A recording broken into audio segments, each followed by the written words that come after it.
Combien de fois t'es-tu couché avec le poids du monde sur les épaules, suppliant le ciel de t'accorder ne serait-ce qu'une nuit de paix véritable? Combien de fois as-tu fermé les yeux en espérant que demain serait différent, que tes fardeaux s'allégeraient, que tes blessures guériraient enfin? Et si je te disais que Jésus a prononcé des promesses si puissantes sur ta vie qu'elles ont le pouvoir de transformer tes nuits d'angoisse en océans de paix, tes larmes en source de joie et ton désespoir en espérance inébranlable? Ces promesses ne sont pas de simples mots consolateurs jetés au vent. Elles sont des déclarations divines, des décrets célestes qui portent en eux la force créatrice de celui qui a dit « que la lumière soit et la lumière fut ». Cette nuit n'est pas une nuit comme les autres. Tu n'es pas arrivé ici par hasard. Le Saint-Esprit t'a conduit vers ce message, parce qu'il y a quelque chose de précieux que tu dois entendre, quelque chose de sacré qui t'attend. Il existe un secret caché dans les Écritures, une vérité que peu de croyants ont réellement saisie dans toute sa profondeur. Ce secret a le pouvoir de changer non seulement ta façon de dormir, mais ta façon de vivre, de respirer, d'espérer. Les paroles de Jésus ne sont pas mortes sur la croix. Elles vivent, elles agissent, elles transforment encore aujourd'hui. Quand il a dit « tout est accompli », il n'a pas seulement parlé de notre salut. Il a scellé chaque promesse qu'il avait faite concernant ta vie, ta destinée, ton avenir.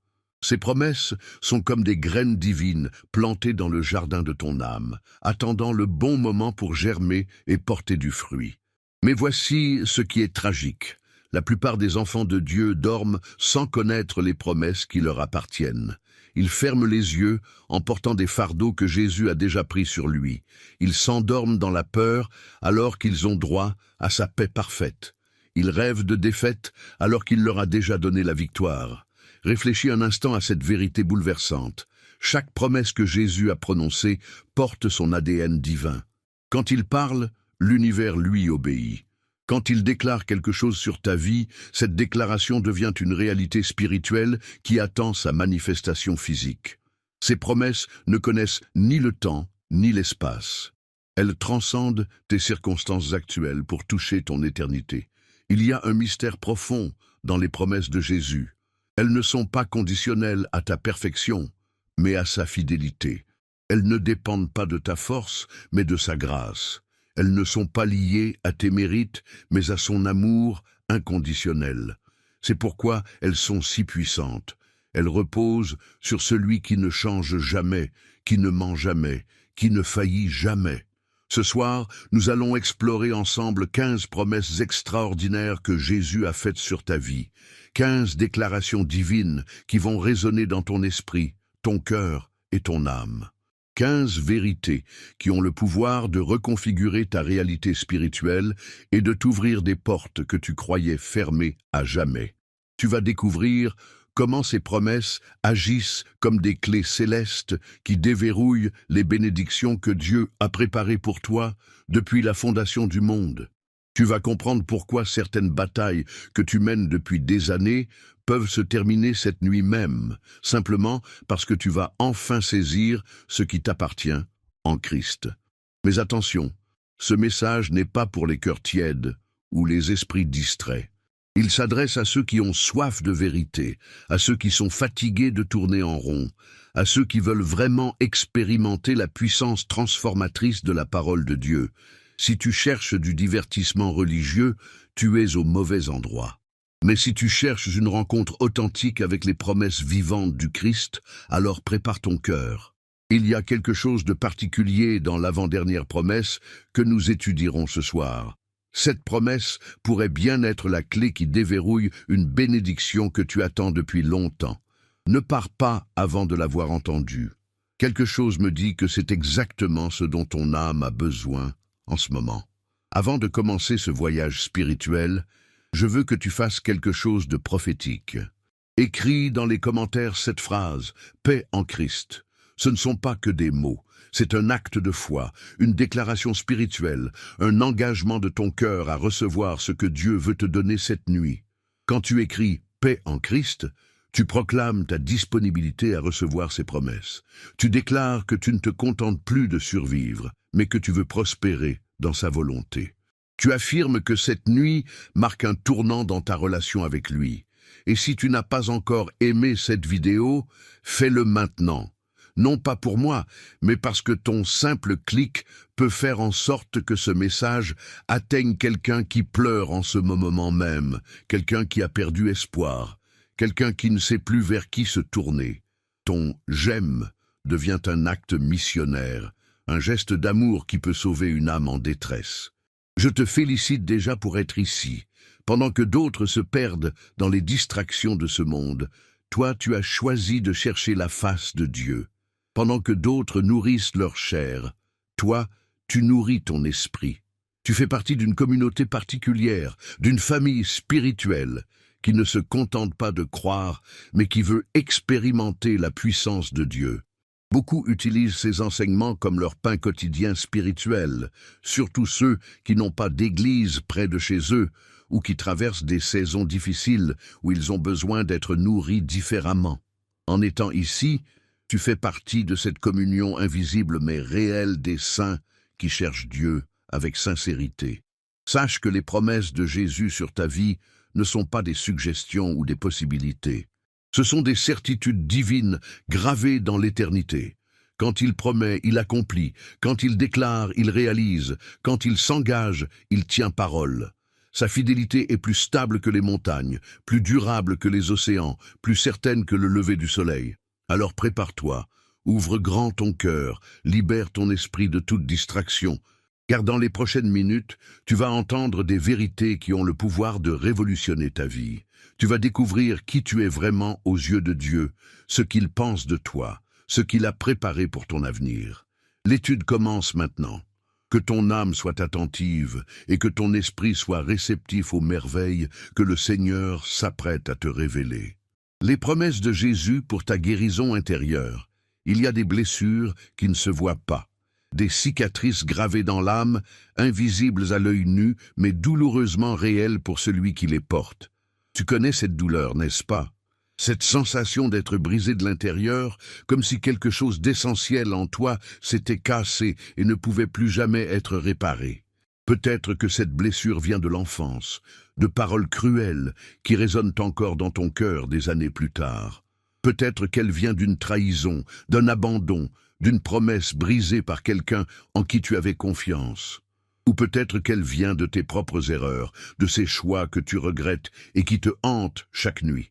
Mais écoute-moi attentivement, Jésus n'est pas venu seulement pour sauver ton âme éternelle.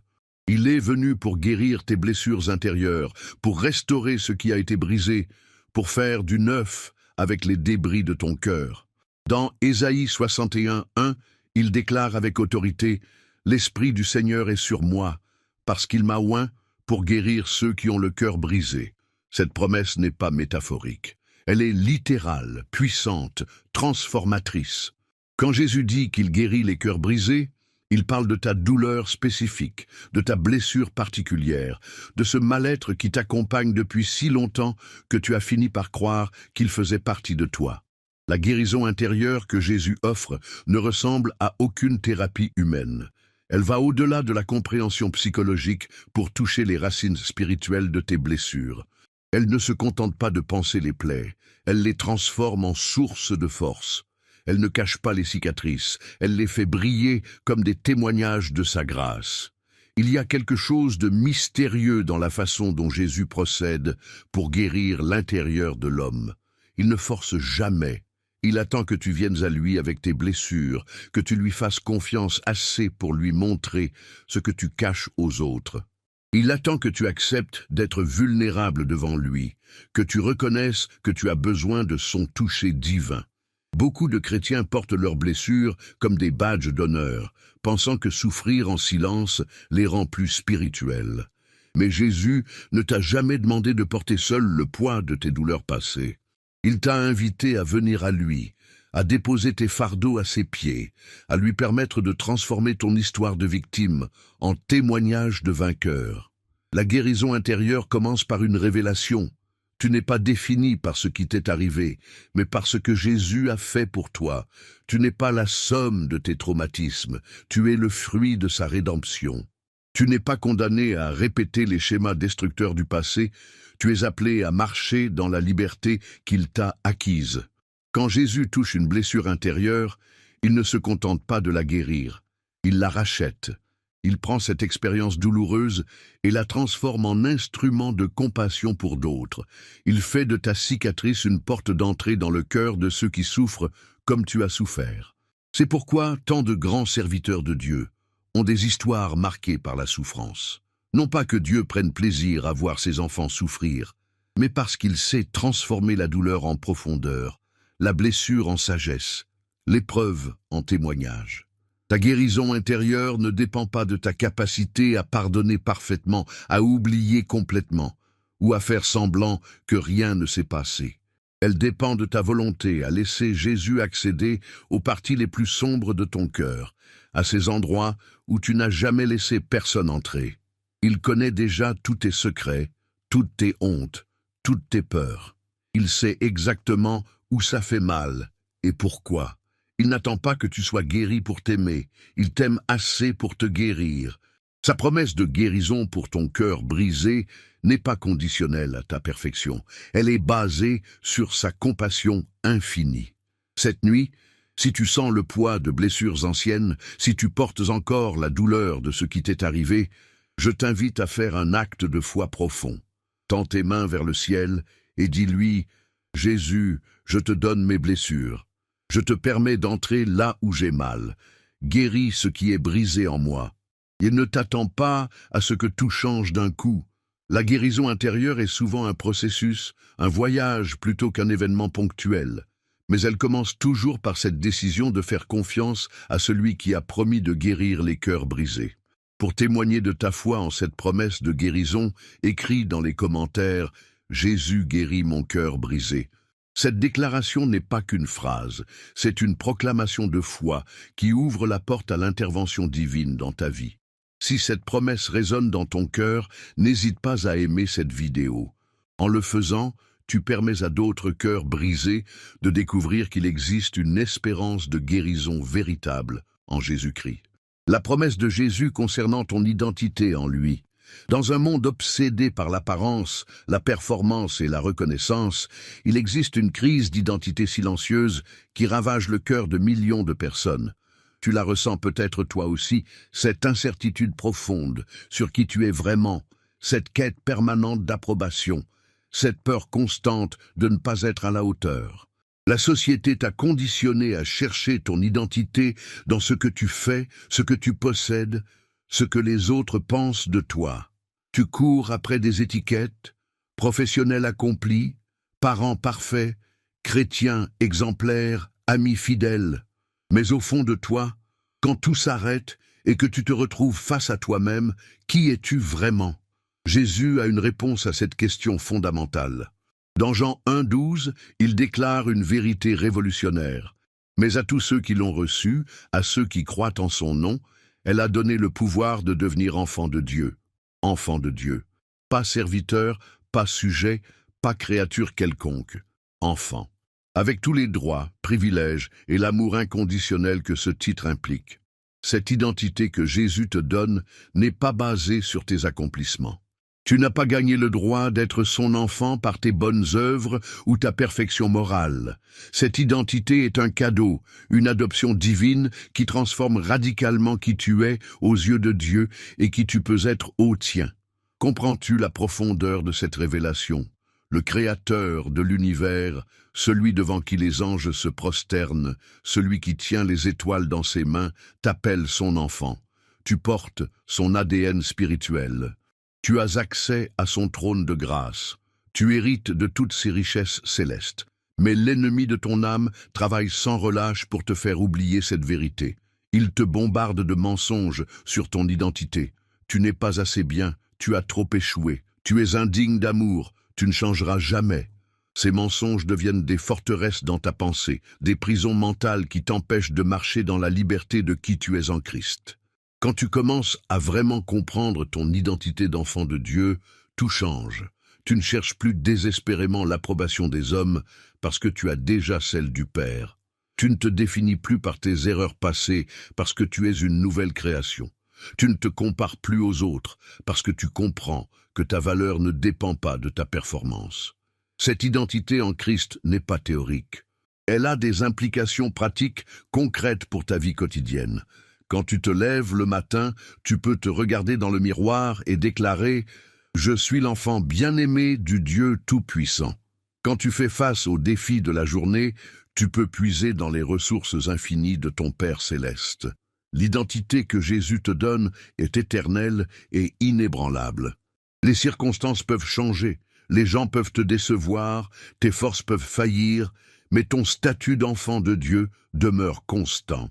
C'est un ancrage spirituel qui te permet de naviguer dans les tempêtes de la vie sans perdre le cap.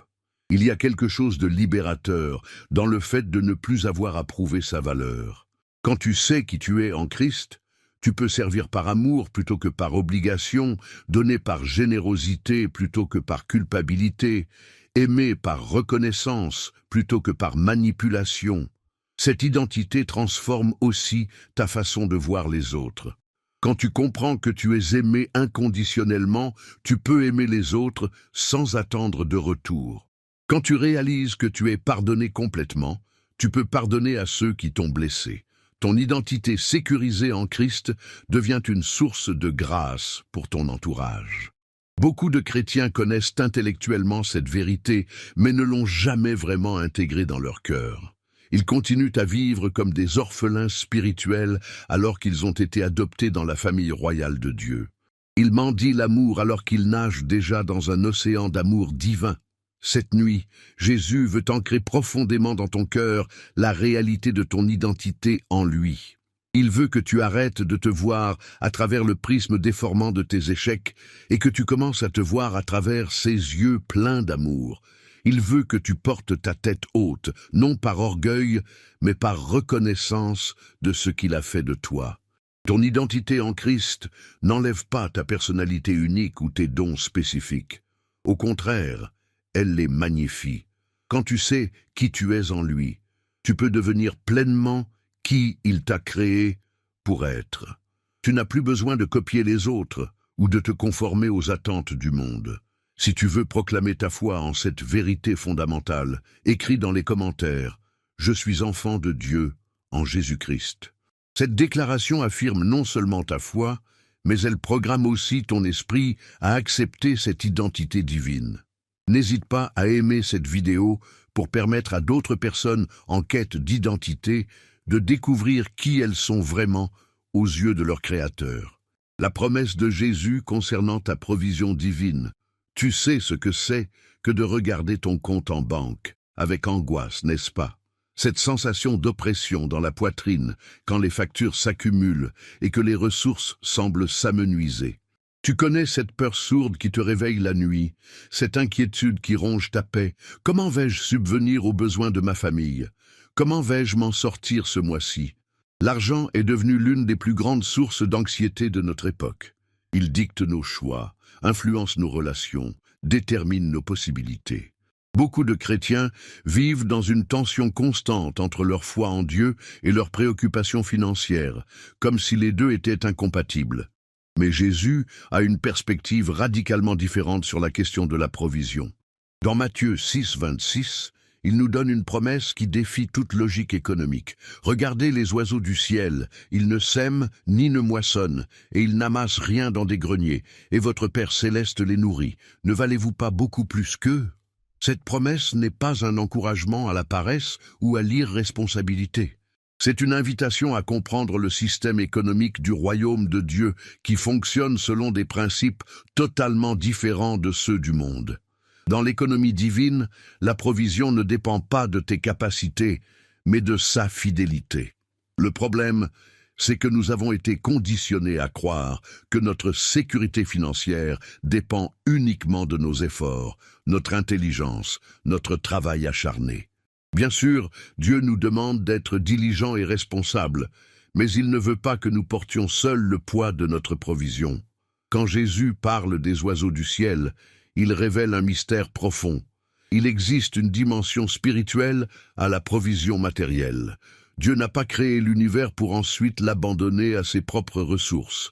Il reste activement impliqué dans les détails de nos vies, y compris nos besoins les plus pratiques. Cette promesse de provision divine ne signifie pas que tu n'auras jamais de défis financiers ou que tu vivras dans l'opulence sans effort. Elle signifie que dans chaque saison de ta vie, Dieu a déjà prévu ce dont tu as besoin. Même dans les moments de pénurie apparente, il prépare une voie de sortie, une solution, une provision inattendue. L'histoire biblique regorge d'exemples de provisions miraculeuses. La veuve de Sarepta, dont l'huile et la farine ne s'épuisèrent jamais.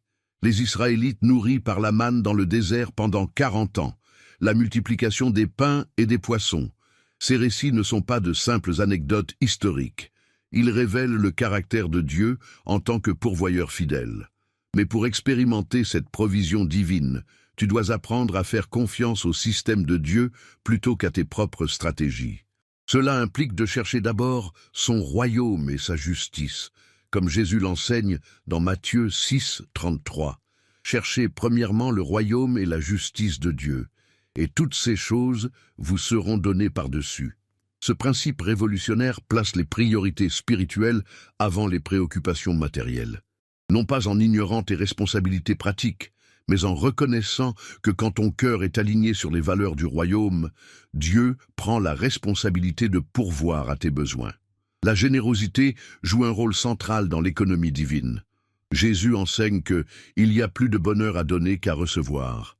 Quand tu donnes malgré tes limitations apparentes, tu actives une loi spirituelle qui ouvre les écluses célestes sur ta vie. Ce n'est pas de la magie, c'est un principe du royaume. Beaucoup de chrétiens restent bloqués dans la pénurie parce qu'ils ont peur de lâcher prise sur le peu qu'ils ont.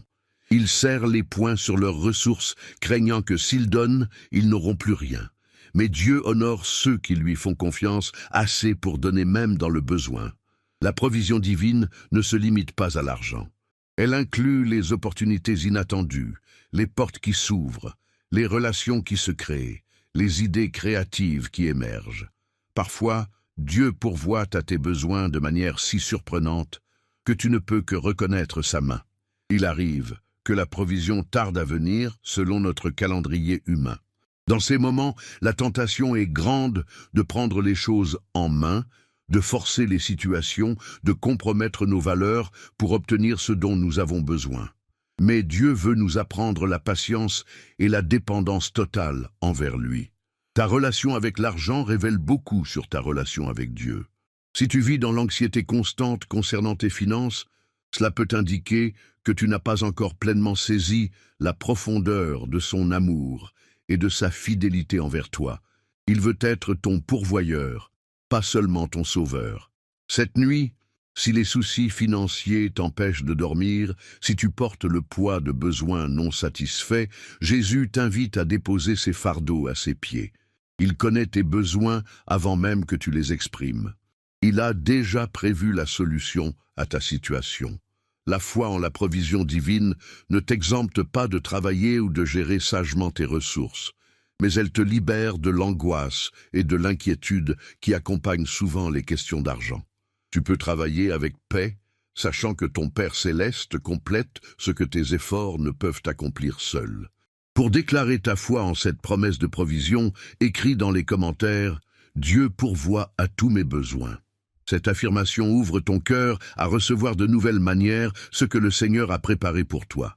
Si cette promesse touche ton cœur, n'hésite pas à aimer cette vidéo. En le faisant, tu permets à d'autres personnes qui luttent financièrement de découvrir qu'elles ont un Père céleste qui prend soin d'elles. La promesse de Jésus pour ta paix intérieure. Il existe une guerre silencieuse qui fait rage dans le cœur de millions de personnes chaque jour. Une bataille invisible entre l'espoir et le désespoir, entre la foi et la peur, entre la paix et l'agitation. Tu la connais bien, cette guerre intérieure qui ne laisse aucun répit, qui transforme tes nuits en champs de bataille où tes pensées s'affrontent sans merci. Dans notre monde hyper connecté mais spirituellement déconnecté, la paix véritable est devenue une denrée rare. Nous courons après des substituts, divertissements, substances, relations, accomplissements. Mais rien ne semble apaiser cette agitation profonde qui caractérise l'âme moderne. Nous sommes une génération de cœurs fatigués, cherchant désespérément le repos. Mais Jésus offre quelque chose que le monde ne peut donner. Dans Jean 14, 27, il fait une promesse stupéfiante. « Je vous laisse la paix, je vous donne ma paix. Je ne vous donne pas comme le monde donne, que votre cœur ne se trouble point et ne s'alarme point. » Cette paix que Jésus promet n'est pas l'absence de problèmes ou de défis. Ce n'est pas une tranquillité superficielle qui dépend des circonstances favorables. C'est quelque chose de beaucoup plus profond, de plus stable, de plus durable. C'est sa paix, celle qui l'habitait même face à la croix, même dans la tempête, même devant ses accusateurs. La paix de Jésus est surnaturelle parce qu'elle transcende la logique humaine. Comment peut-on être en paix quand tout s'effondre autour de nous? Comment peut-on rester serein face à l'incertitude? Comment peut-on garder son calme intérieur dans un monde chaotique? La réponse se trouve dans la source de cette paix. Elle ne vient pas des circonstances, elle vient de celui qui contrôle toutes les circonstances. Trop souvent, nous cherchons la paix dans le contrôle. Nous pensons que si nous pouvons maîtriser tous les aspects de notre vie, organiser parfaitement notre avenir, prévoir toutes les éventualités, alors nous trouverons la sérénité. Mais cette approche nous mène exactement au résultat opposé. Plus nous essayons de contrôler, plus nous nous sentons anxieux et épuisés. La vraie paix commence par un acte de surrender, de reddition. Elle naît quand nous cessons de porter seuls le poids du monde et que nous acceptons de faire confiance à celui qui porte l'univers dans ses mains. Cette reddition n'est pas de la passivité. C'est un choix actif et courageux de placer notre confiance en Dieu plutôt qu'en nos propres forces. Jésus savait que ses disciples auraient besoin de cette paix particulière. Il voyait déjà les persécutions qui les attendaient, les défis qu'ils auraient à affronter, les moments de doute qui les assailliraient. C'est pourquoi il leur a légué sa paix comme un héritage spirituel, un trésor qu'aucune circonstance extérieure ne pourrait leur voler. Cette paix divine agit comme un filtre dans ton esprit. Elle ne change pas forcément tes circonstances, mais elle transforme ta perception de ces circonstances. Elle te permet de voir les défis comme des opportunités de croissance, les obstacles comme des tremplins vers une foi plus profonde, les épreuves comme des occasions de témoigner de la fidélité de Dieu. Il y a une différence fondamentale entre la paix que le monde offre et celle que Jésus donne. La paix du monde est conditionnelle. Elle dépend de la satisfaction de nos désirs, de la résolution de nos problèmes, de la stabilité de nos circonstances. La paix de Jésus est inconditionnelle. Elle demeure ferme, même quand tout vacille autour de nous. Cette paix surnaturelle ne s'obtient pas par des techniques de relaxation ou des exercices de méditation, bien que ces pratiques puissent avoir leur utilité. Elle se reçoit par la foi, par une relation vivante avec le Prince de la paix. Plus tu apprends à le connaître, plus tu découvres que sa présence apporte automatiquement la sérénité. L'inquiétude est l'ennemi juré de la paix. Jésus le savait bien, c'est pourquoi il a passé tant de temps à enseigner sur l'inutilité de l'anxiété. Dans Matthieu 6, 34, il nous rappelle « Ne vous inquiétez donc pas du lendemain, car le lendemain aura soin de lui-même. À chaque jour suffit sa peine. » Cette instruction n'est pas un déni des réalités de la vie, mais une invitation à vivre dans la dimension du présent, où la grâce de Dieu est toujours suffisante. L'inquiétude nous projette dans un futur incertain, ou nous ramène à un passé douloureux, nous faisant manquer la présence de Dieu dans l'instant présent. La paix de Jésus a également une dimension communautaire. Quand tu expérimentes sa paix intérieure, tu deviens un porteur de paix pour les autres. Ta sérénité devient contagieuse, ton calme inspire confiance, ta tranquillité offre un refuge à ceux qui sont agités. Il arrive que cette paix soit testée, éprouvée par les tempêtes de la vie. Dans ces moments, elle ne disparaît pas, mais elle se révèle dans toute sa force. C'est dans les crises que nous découvrons la solidité de notre fondement spirituel et la réalité de la paix que Jésus nous a promise. Cultiver cette paix demande une discipline spirituelle quotidienne. Elle se nourrit de la prière, de la méditation de la parole, de la communion avec Dieu. Elle grandit dans le silence et la solitude, loin du bruit et de l'agitation du monde. Elle se fortifie dans la gratitude et la reconnaissance. Cette nuit, si ton cœur est agité, si tes pensées tourbillonnent, si l'anxiété te ronge, Jésus t'offre sa paix. Non pas comme un pansement temporaire, mais comme un état permanent de ton être. Il veut que tu expérimentes cette tranquillité profonde qui caractérisait sa vie terrestre. Pour recevoir cette paix, tu n'as pas besoin d'être parfait ou d'avoir résolu tous tes problèmes.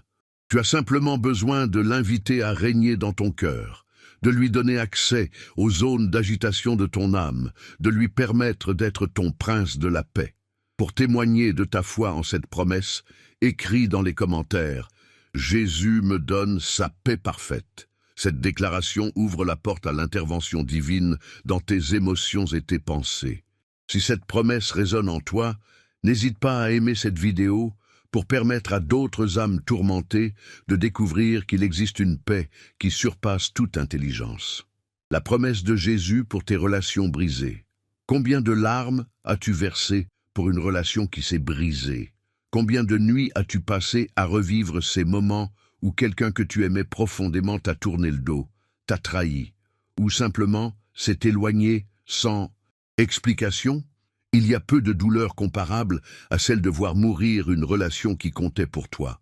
Peut-être s'agit-il d'un mariage qui s'effrite malgré tous tes efforts, des enfants qui te rejettent et ne veulent plus entendre parler de toi, d'amis proches qui ont choisi de croire les mensonges plutôt que de défendre ta vérité, de membres de ta famille qui ont créé des murs infranchissables entre vous, ou encore de cette personne spéciale qui a promis de rester et qui est partie au moment où tu avais le plus besoin d'elle. Les relations brisées laissent des cicatrices profondes dans l'âme. Elles nous font douter de notre capacité à aimer et à être aimés. Elles plantent des graines de méfiance qui peuvent empoisonner nos futures relations. Elles nous font construire des murs de protection qui finissent par devenir des prisons de solitude. Mais Jésus comprend intimement la douleur des relations brisées. Il a été trahi par Judas, renié par Pierre, abandonné par tous ses disciples quand il avait le plus besoin d'eux.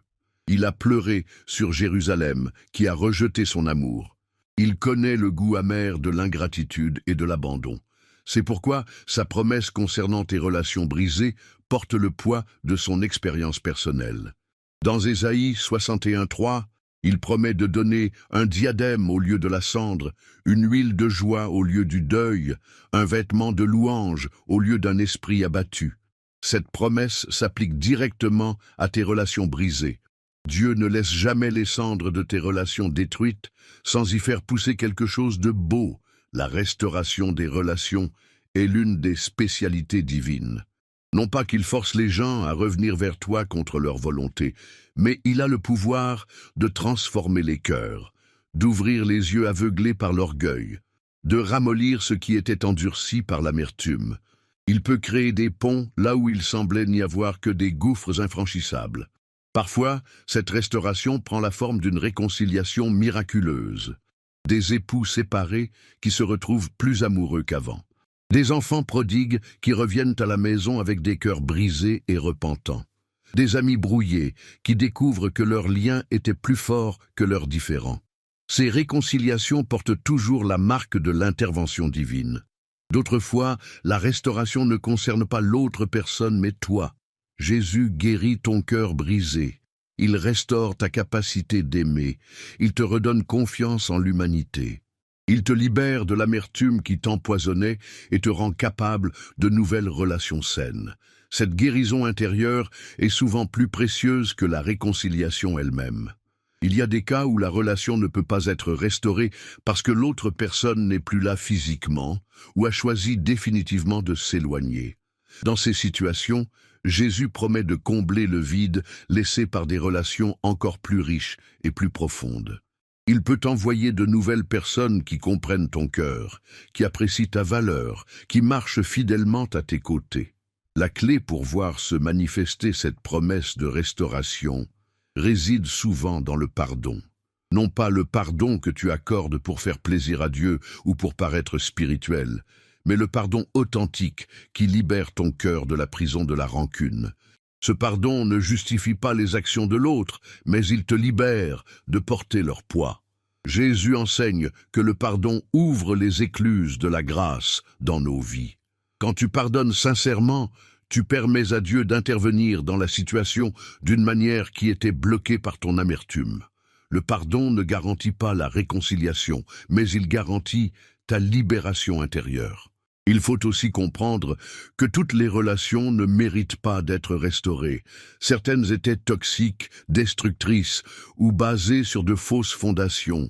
Dans ces cas, Jésus promet de te donner la sagesse pour discerner ce qui doit être restauré et ce qui doit être laissé dans le passé. Sa restauration inclut parfois la protection contre ce qui te faisait du mal. La prière joue un rôle central dans la restauration des relations. Prier pour ceux qui t'ont blessé transforme ton cœur avant de transformer le leur. Intercéder pour tes relations brisées invite Dieu à travailler dans des cœurs et des circonstances que tu ne peux pas atteindre toi-même. Ces prières montent comme un encens devant le trône de grâce. Parfois, Jésus utilise les relations brisées pour t'enseigner des leçons précieuses sur l'amour inconditionnel, la fidélité ou la valeur des vraies relations. Ces épreuves, bien que douloureuses, peuvent approfondir ta compassion et te préparer à des relations plus authentiques et durables. Il arrive que la restauration soit progressive, se faisant par étapes sur plusieurs années. Dieu respecte le processus de guérison et de croissance de chacun. Il ne précipite pas les choses, mais il ne les abandonne pas non plus. Sa patience infinie permet au cœur de se préparer à recevoir et à donner l'amour véritable. L'espoir de la restauration ne doit pas t'empêcher de vivre pleinement dans le présent.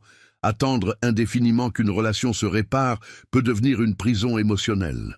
Jésus veut que tu trouves ta complétude en lui d'abord, que tu développes des relations saines avec d'autres personnes, que tu continues à grandir et à t'épanouir. Cette nuit, si ton cœur porte encore les cicatrices de relations brisées, si tu pleures encore sur ce qui était et n'est plus, Jésus t'offre l'espoir de la restauration. Qu'elle prenne la forme d'une réconciliation miraculeuse ou d'une guérison profonde de ton cœur, il promet de faire du neuf avec les débris de tes relations. Pour déclarer ta foi en cette promesse, écris dans les commentaires « Jésus restaure mes relations brisées ». Cette affirmation ouvre ton cœur à l'intervention divine dans tes relations les plus précieuses. Si cette promesse résonne dans ton âme, aime cette vidéo pour permettre à d'autres cœurs brisés par les relations de découvrir qu'il y a un espoir de restauration en Jésus-Christ. La promesse de Jésus concernant ta destinée unique. Au plus profond de ton être, il y a une question qui ne cesse de résonner. Pourquoi suis-je ici? Quel est le but de ma vie? Ai-je vraiment une destinée particulière ou ne suis-je qu'un accident cosmique dans l'immensité de l'univers? Cette quête de sens et de purpose traverse toutes les générations, toutes les cultures, tous les cœurs humains. Tu as peut-être grandi en te comparant aux autres, en te demandant pourquoi ils semblaient avoir reçu des dons plus évidents, des opportunités plus claires, des chemins plus droits. Tu as peut-être regardé ta vie et pensé qu'elle était trop ordinaire, trop marquée par les erreurs, trop éloignée de ce que tu imagines être une destinée divine. L'ennemi de ton âme travaille sans relâche pour te convaincre que tu es insignifiant, que tes erreurs t'ont disqualifié de tout plan divin, que tes échecs ont annulé ton appel.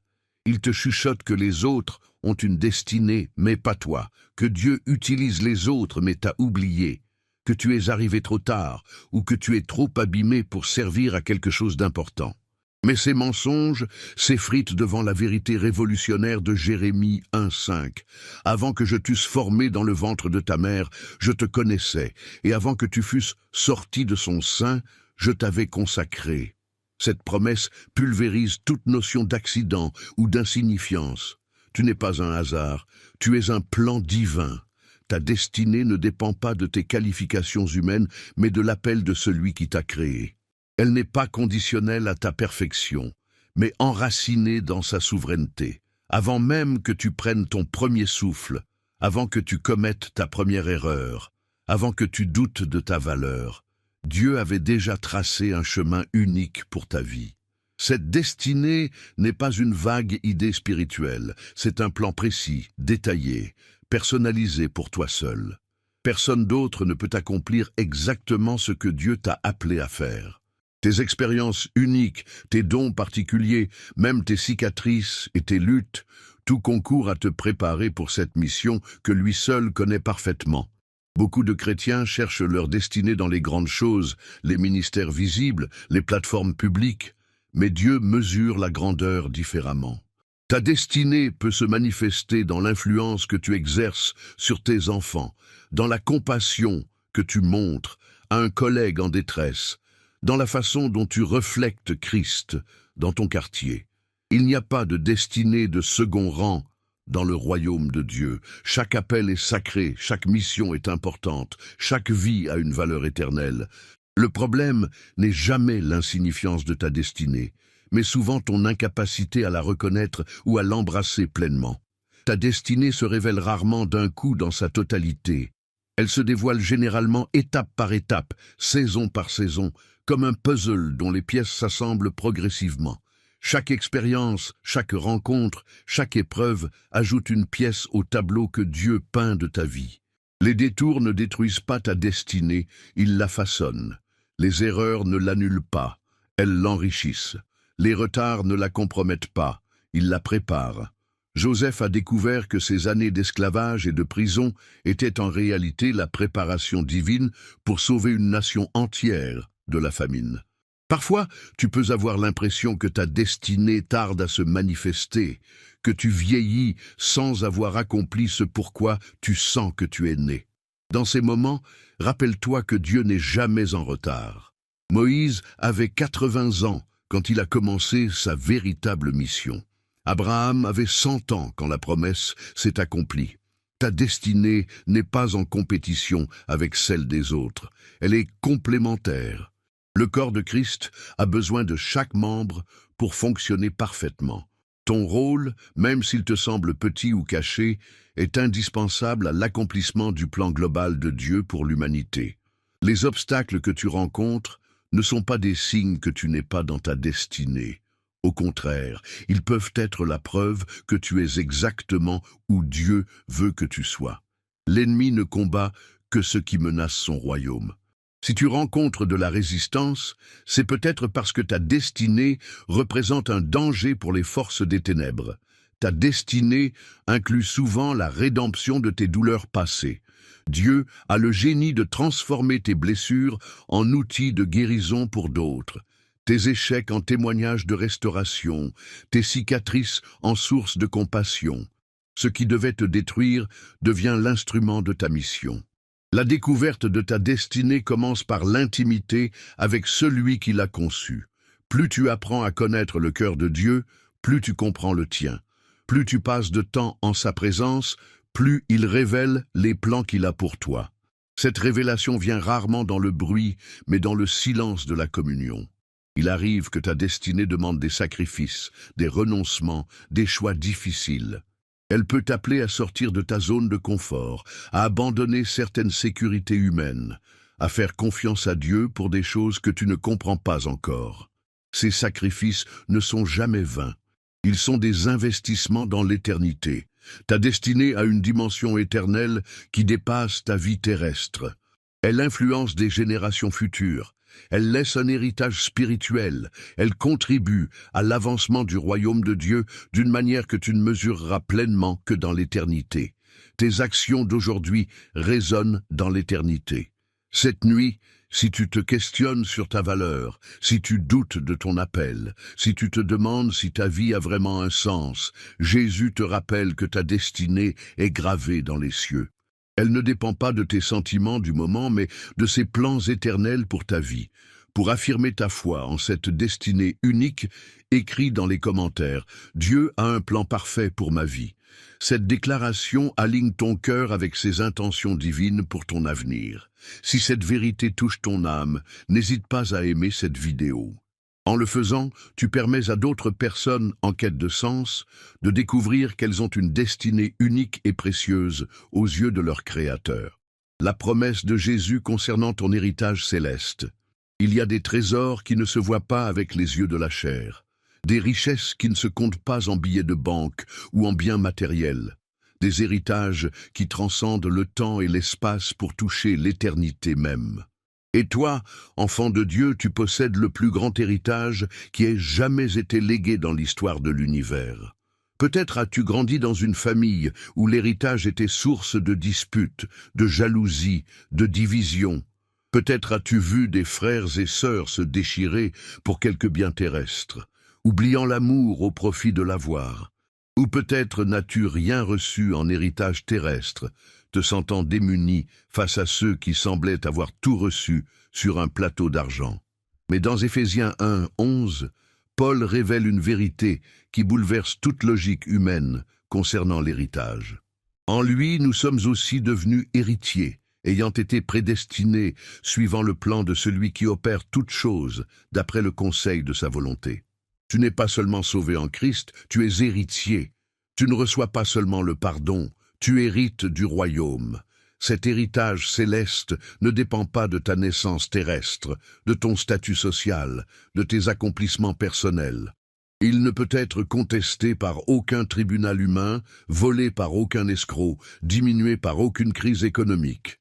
C'est un héritage incorruptible, sans souillure, inaltérable, qui t'est réservé dans les cieux. Comprends-tu l'immensité de ce que cela signifie? Tu hérites de tout ce qui appartient au Père, sa gloire, sa puissance, sa sagesse, ses richesses infinies. Tu n'es pas un invité toléré dans le royaume, tu en es un propriétaire légitime. Tu n'es pas un serviteur qui espère recevoir quelques miettes, tu es un fils qui a droit à tout l'héritage paternel. Cet héritage céleste commence à se manifester dès maintenant dans ta vie terrestre. Chaque fois que tu expérimentes sa paix surnaturelle, tu goûtes à ton héritage. Chaque fois que tu reçois une réponse à la prière, tu touches à tes richesses célestes. Chaque fois que sa joie remplit ton cœur malgré les circonstances, tu puises dans ton patrimoine divin. Mais il y a une dimension future de cet héritage qui dépasse tout ce que tu peux imaginer. Paul dit dans 1 Corinthiens 2, 9, « Ce que l'œil n'a point vu, ce que l'oreille n'a point entendu, et ce qui n'est point monté au cœur de l'homme, c'est ce que Dieu a préparé pour ceux qui l'aiment. » Ton imagination la plus folle ne peut concevoir la magnificence de ce qui t'attend. L'héritage céleste inclut une demeure éternelle que Jésus lui-même prépare pour toi. Pas une chambre quelconque dans un hôtel cosmique, mais une habitation personnalisée, conçue selon tes goûts les plus profonds, adaptée à ta personnalité unique. Il connaît tes couleurs préférées, tes paysages de rêve, tes aspirations les plus secrètes. Tu hérites également d'un corps glorifié qui ne connaîtra jamais la maladie, la fatigue, la douleur ou la mort. Un corps spirituel parfaitement adapté à ta nouvelle existence céleste, libéré de toutes les limitations de la chair. Plus de handicap, plus de défauts physiques, plus de vieillissement. Tu seras toi-même, mais dans une version parfaite et éternelle. Ton héritage comprend aussi des relations restaurées et purifiées.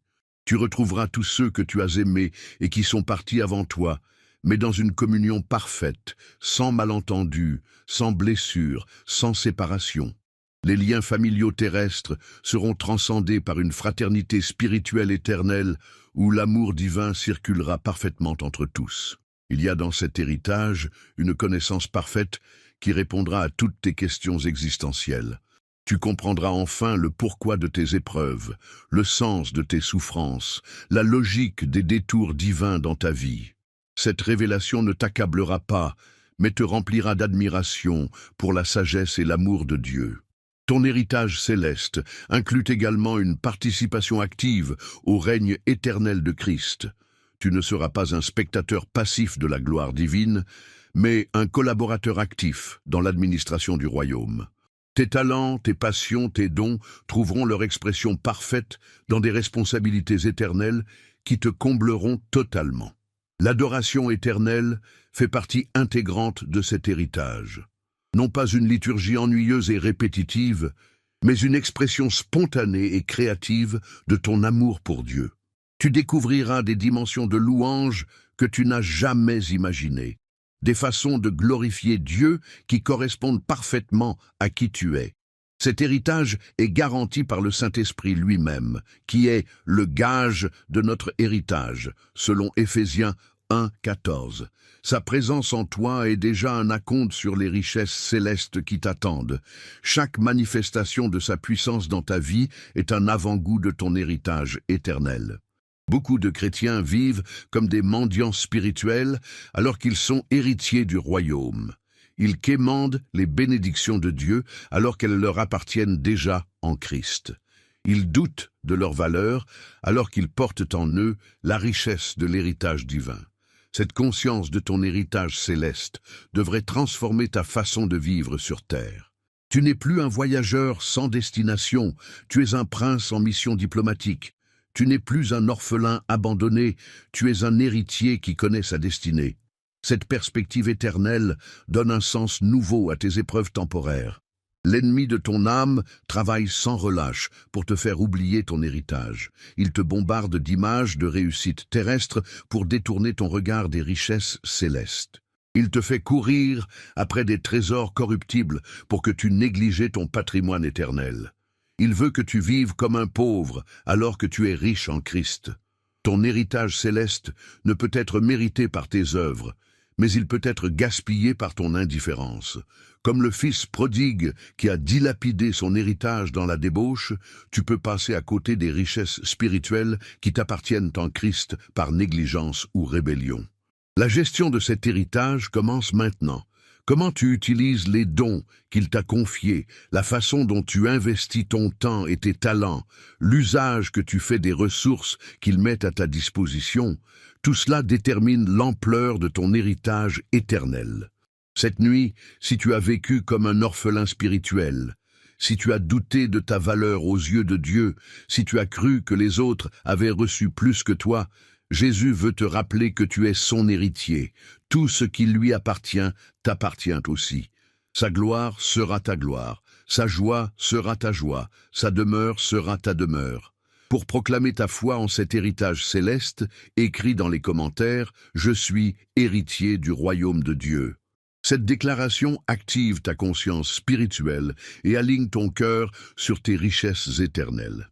Si cette révélation touche ton âme, n'hésite pas à aimer cette vidéo. Tu permets ainsi à d'autres enfants de Dieu de découvrir la magnificence de l'héritage qui leur appartient en Christ. La promesse de Jésus pour ton avenir glorieux, l'avenir. Ce mot peut soit remplir ton cœur d'espérance, soit le glacer de terreur. Il peut évoquer des rêves magnifiques ou des cauchemars paralysants. Pour beaucoup, l'avenir est devenu synonyme d'incertitude, d'angoisse, de questions sans réponse. Ils regardent devant eux et ne voient qu'un brouillard dense où se cachent peut-être des dangers imprévisibles. Tu connais cette sensation, n'est-ce pas? Ces nuits où tu fixes le plafond en te demandant ce que demain te réserve. Ces moments où les nouvelles du monde te submergent de pessimisme et font naître en toi une peur sourde de ce qui vient. Ces instants où tu te demandes si tes enfants auront un avenir meilleur que le tien, si cette planète sera encore habitable dans quelques décennies. Mais Jésus a une perspective radicalement différente sur ton avenir. Dans Jérémie 29, 11, il déclare avec l'autorité de l'éternité « Car je connais les projets que j'ai formés sur vous, dit l'Éternel, projets de paix et non de malheur, afin de vous donner un avenir et de l'espérance. » Ces paroles ne sont pas de vagues consolations religieuses, elles sont des décrets divins gravés dans l'éternité. Ton avenir n'est pas le produit du hasard, des circonstances économiques mondiales ou des décisions des puissants de ce monde. Ton avenir est dans les mains de celui qui tient l'univers entier et qui a écrit ton histoire avant même que le temps existe. Il n'improvise pas avec ta vie, il ne réagit pas aux événements, il orchestre tout selon ses plans parfaits. Cette promesse d'un avenir glorieux ne nie pas les défis que tu pourrais rencontrer. Elle ne garantit pas une vie exempte d'épreuves ou de difficultés, mais elle affirme que toute chose concourt au bien de ceux qui aiment Dieu, selon Romains 8, 28. Même les obstacles deviennent des tremplins, même les détours deviennent des raccourcis divins. L'avenir que Dieu prépare pour toi dépasse tes attentes les plus optimistes. Ésaïe 55, 9 révèle Autant les cieux sont élevés au-dessus de la terre, autant mes voix sont élevées au-dessus de vos voix, et mes pensées au-dessus de vos pensées. Ces plans pour ton avenir sont infiniment supérieurs aux rêves les plus ambitieux que tu peux concevoir. Cet avenir glorieux a commencé à se dessiner avant ta naissance et se poursuivra bien au-delà de ta mort physique. Il ne se limite pas aux quelques décennies de ton passage terrestre, mais s'étend dans l'éternité. Chaque jour de ta vie actuelle est une préparation, un investissement, une construction de cet avenir éternel. Beaucoup de chrétiens limitent leur vision de l'avenir aux circonstances temporelles, leur carrière, leur santé, leurs finances, leurs relations. Mais l'avenir que Jésus promet transcende ces catégories terrestres. Il inclut une transformation personnelle qui te rendra conforme à son image, une glorification qui révélera qui tu es vraiment en lui. Ton avenir en Christ comprend des révélations progressives de sa volonté pour ta vie. Ce que tu ne comprends pas aujourd'hui deviendra clair demain. Les mystères qui t'intriguent maintenant trouveront leur réponse en temps voulu. Dieu révèle ses plans par étapes, selon ta capacité à les recevoir et à les porter. Il y a dans cet avenir divin des rencontres providentielles déjà planifiées, des personnes que tu n'as pas encore rencontrées, mais qui joueront des rôles cruciaux dans ton histoire, des opportunités qui se présenteront au moment parfait, des portes qui s'ouvriront quand tu seras prêt à les franchir. L'avenir que Dieu prépare inclut aussi la rédemption de ton passé. Tes erreurs, tes échecs, tes regrets ne sont pas des obstacles à son plan, mais des matériaux qu'il utilisera pour construire quelque chose de beau. Il a le génie de transformer les cendres en beauté, les larmes en joie, les cicatrices en témoignages. Cet avenir glorieux se construit dans le présent par tes choix quotidiens. Chaque décision d'obéissance, chaque acte de foi, chaque geste d'amour ajoute une pierre à l'édifice de ton avenir éternel. Tu n'es pas spectateur de ton avenir, tu en es le co-constructeur avec Dieu. La prière joue un rôle déterminant dans la manifestation de cet avenir promis. Quand tu pries selon sa volonté, tu participes activement à l'accomplissement de ses plans pour ta vie. Tes intercessions ouvrent des portes dans les lieux célestes et préparent le terrain pour les bénédictions futures. Il arrive que l'avenir tarde à se révéler selon ton calendrier humain. Dans ces moments d'attente, la tentation est grande de douter, de forcer les choses, de prendre des raccourcis dangereux. Mais Dieu n'est jamais en retard. Ses délais sont parfaits, ses moments sont souverains. Sa patience infinie prépare toujours quelque chose de meilleur. L'espérance en cet avenir glorieux transforme ta façon de vivre le présent. Tu n'es plus écrasé par les difficultés actuelles parce que tu sais qu'elles ne sont que temporaires. Tu n'es plus découragé par les lenteurs apparentes parce que tu fais confiance au timing divin. Tu n'es plus anxieux face à l'inconnu parce que tu connais celui qui contrôle l'avenir. Cette promesse d'avenir inclut une dimension communautaire. Dieu ne prépare pas seulement ton avenir personnel, mais celui de toute sa famille spirituelle. Ton avenir est entrelacé avec celui de tes frères et sœurs en Christ. Vous marchez ensemble vers la même glorieuse destinée. L'ennemi de ton âme s'acharne à obscurcir ta vision de l'avenir. Il te bombarde d'images catastrophiques, de prédictions pessimistes, de scénarios effrayants pour te voler ton espérance. Mais ces stratégies de terreur s'effondrent devant la promesse inébranlable de celui qui tient ton avenir. Ton avenir glorieux n'est pas conditionnel à ta perfection présente. Il est basé sur la fidélité de celui qui promet. Même quand tu échoues, même quand tu doutes, même quand tu trébuches, ses plans pour toi demeurent inchangés. Sa grâce rachète tes erreurs et réoriente tes pas vers sa volonté parfaite. Cette nuit, si l'avenir t'angoisse, si demain te fait peur, si tu ne vois pas comment Dieu pourrait transformer ta situation actuelle, rappelle-toi cette promesse. Il a des projets de paix pour toi, pas de malheur. Ton avenir n'est pas entre les mains des hommes, mais dans celles du Tout-Puissant. Pour déclarer ta confiance en cet avenir promis, écris dans les commentaires « Mon avenir est glorieux en Jésus-Christ ». Cette affirmation aligne ton cœur sur ses plans et ouvre la voie à leur manifestation. Si cette espérance résonne dans ton âme, Aime cette vidéo pour permettre à d'autres personnes anxieuses concernant l'avenir de découvrir qu'elles ont un espoir solide en Jésus. La promesse de Jésus concernant ta transformation intérieure. Au fond de ton cœur, il y a une bataille silencieuse qui fait rage depuis des années. Une guerre entre qui tu es et qui tu voudrais être, entre tes bonnes intentions et tes actions réelles, entre tes aspirations spirituelles et tes faiblesses persistantes. Tu connais cette frustration douloureuse de te retrouver encore et encore dans les mêmes schémas destructeurs malgré toutes tes résolutions. Peut-être as-tu essayé 1000 fois de changer cette habitude qui te ronge. Peut-être as-tu promis à Dieu et à toi-même de ne plus céder à cette tentation, de ne plus exploser de colère, de ne plus te laisser envahir par cette amertume. Et pourtant, malgré tous tes efforts, tu te retrouves au même point, découragé par ton incapacité à te transformer par ta propre volonté. Cette lutte intérieure est l'expérience universelle de tous ceux qui cherchent sincèrement Dieu. Même l'apôtre Paul a crié sa frustration dans Romains 7, 24 « Misérable que je suis, qui me délivrera du corps de cette mort ?» Si un géant de la foi comme Paul a vécu cette tension, tu n'es certainement pas anormal de l'expérimenter aussi. Mais voici la bonne nouvelle qui change tout. Jésus ne t'a pas sauvé pour te laisser stagner dans tes faiblesses. Il a un plan de transformation intérieure qui dépasse tous tes efforts personnels. Dans 2 Corinthiens 3, 18, il promet « Nous tous qui, le visage découvert, contemplons comme dans un miroir la gloire du Seigneur, nous sommes transformés en la même image, de gloire en gloire, comme par le Seigneur, l'Esprit. » Cette transformation n'est pas un processus que tu dois accomplir par tes propres forces. C'est une œuvre surnaturelle que l'Esprit de Dieu accomplit en toi quand tu te places dans sa présence avec un cœur ouvert et disponible. Tu n'es pas l'acteur principal de ta transformation, tu en es le bénéficiaire reconnaissant. Le secret de cette transformation réside dans la contemplation de la gloire de Christ.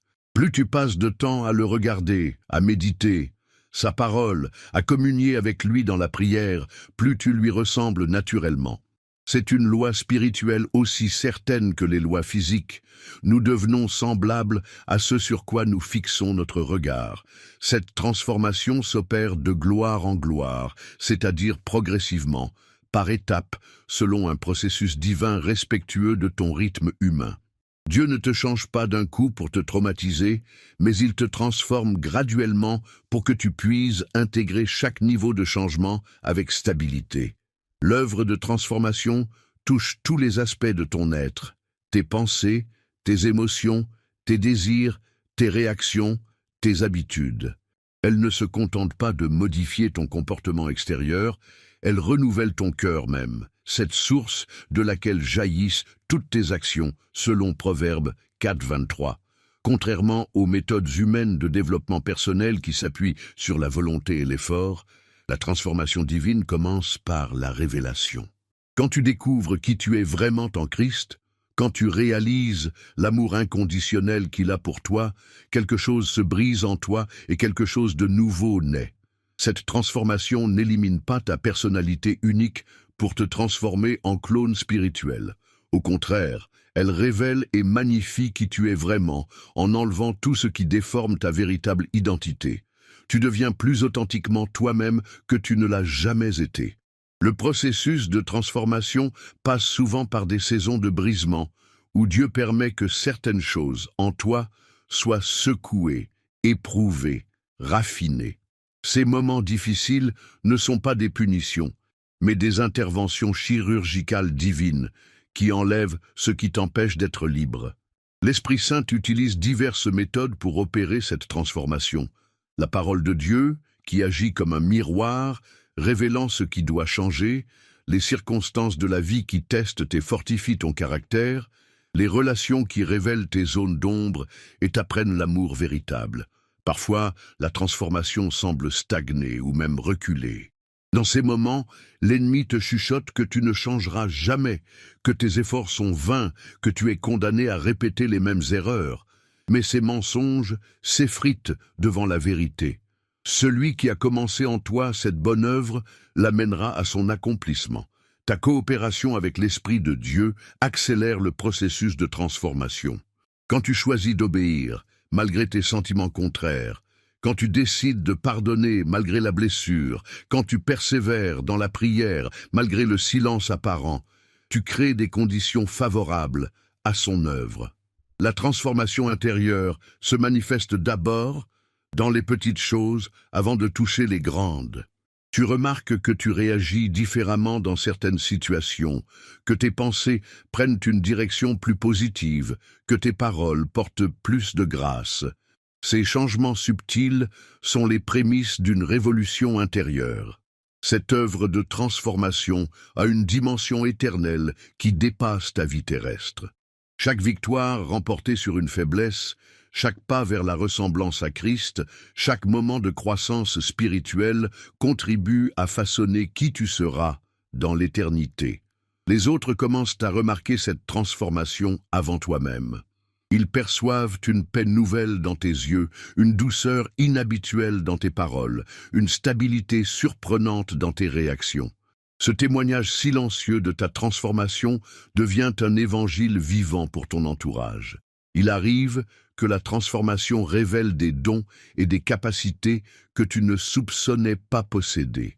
En retirant les couches de blessures, de peur et de mensonges, l'Esprit fait émerger des talents divins qui étaient enfouis sous les décombres de ton ancienne nature.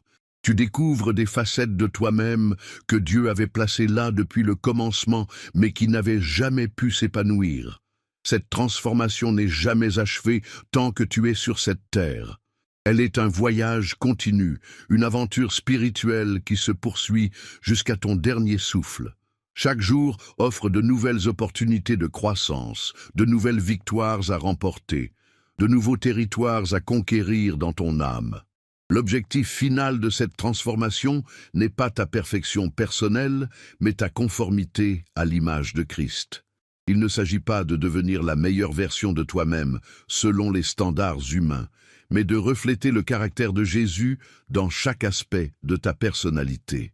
Cette nuit, si tu es fatigué de lutter seul contre tes faiblesses, si tu aspires à un changement véritable et durable, si tu veux expérimenter la puissance transformatrice de l'Esprit de Dieu, abandonne tes efforts personnels et place-toi dans sa présence.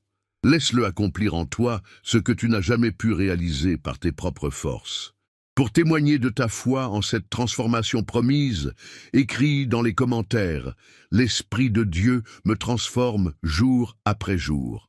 Cette déclaration ouvre ton cœur à son œuvre transformatrice et active les processus divins de changement en toi.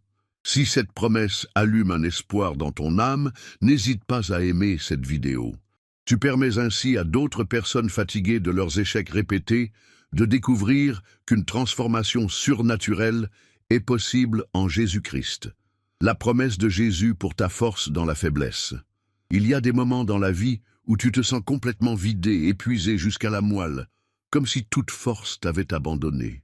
Peut-être traverses-tu une de ces saisons maintenant, où chaque pas demande un effort surhumain, où chaque sourire te coûte une énergie que tu n'as plus, où le simple fait de continuer à respirer semble un défi insurmontable. Ces moments de faiblesse extrême ne sont pas des accidents dans ton parcours spirituel. Ils ne sont pas des signes que Dieu t'a abandonné ou que ta foi est défaillante. Au contraire, ils sont souvent les antichambres de révélations divines extraordinaires, les laboratoires où Dieu forge en toi une force nouvelle, différente de celle que tu connaissais auparavant. L'apôtre Paul a vécu cette expérience déchirante de la faiblesse. Il a supplié Dieu 3 fois de retirer cette écharpe dans la chair qui le tourmentait, cette faiblesse qui l'humiliait et semblait compromettre son ministère. Mais la réponse de Jésus a révolutionné sa compréhension de la force divine. « Ma grâce te suffit, car ma puissance s'accomplit dans la faiblesse. » Cette parole de Christ à Paul n'était pas une consolation de circonstance.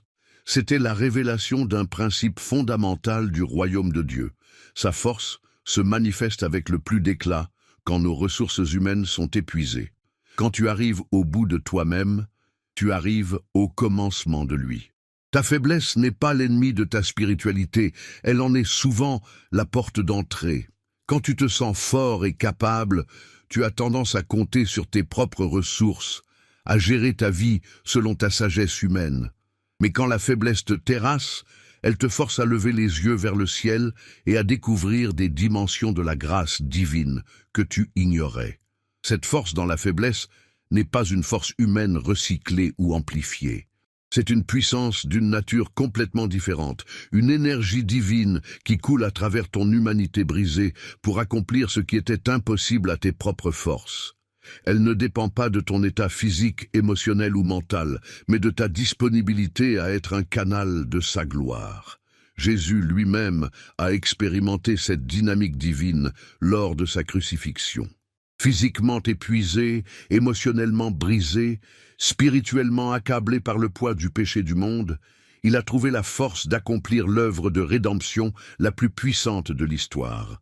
Sa faiblesse apparente est devenue la manifestation suprême de la puissance de Dieu. Quand tu traverses tes vallées de faiblesse, tu marches dans les traces du Sauveur. Tu n'es pas en dehors de sa volonté, tu es au cœur de son plan. Il permet ces moments non pour te briser définitivement, mais pour te révéler des ressources spirituelles que tu ne peux découvrir que dans la dépendance totale envers lui.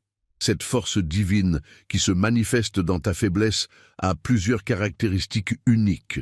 Elle arrive souvent de manière inattendue, au moment où tu pensais avoir épuisé tous tes recours.